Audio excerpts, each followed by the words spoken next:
ಅದೇ ಅಷ್ಟೇ, ನಾವು ರೆಡಿಟೇಲ್ ಮಾಡೋದಷ್ಟೇ ಅಷ್ಟೇ.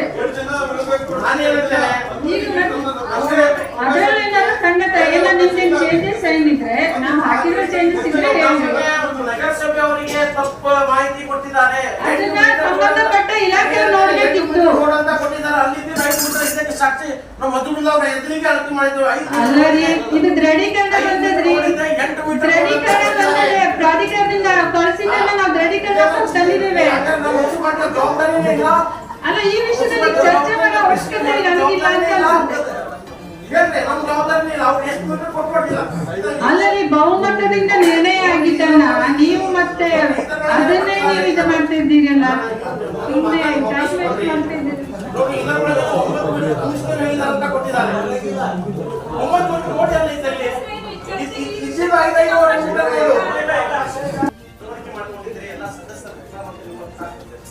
ತಾವು ಬಂದು ಒಂದು ಮರು ಪರಿಶೀಲನೆ ಮಾಡಬೇಕು, ನೋಡಬೇಕು, ನೋಡಿ ಅದರದ್ದು ಏನನ್ನೋದು ನೀವು ಡಿಕ್ಲೇರ್ ಕೊಡಬೇಕಂತ ಮಾಡ್ತಿದ್ದೀರಿ. ಅದು ನೀವು ಬಂದಿದ್ದೀರಿ, ಅದರ ನಂತರ ಬಂದು ನೀವು ನೋಡಿದಿರಿ, ನಿಮ್ಮ ಮನಸ್ಸಿಗೂ ಅರ್ಥ ಆಯಿತು ಇಲ್ಲಿ ಏನಾಗಿದೆ ಅಂತ. ಅದರ ನಂತರ ಏನು ಮಾಡಿದ್ರಿ ಅಂತ ನನಗೆ ಅರ್ಥ ಆಗ್ತದೆ. ಈಗ ಸದಸ್ಯರೆಲ್ಲ ಒಪ್ಪಿ ಕಳಿಸ ಮೇಲೆ ಅದಕ್ಕೆ ಒಪ್ಪಿಗೆ ಕೊಟ್ಟಿದ್ದಾರೆ. ಹಾಗಾಗಿ ಅದನ್ನ ನಾವೀಗ ದೃಢೀಕರಣ ಮಾಡಲೇಬೇಕಾ?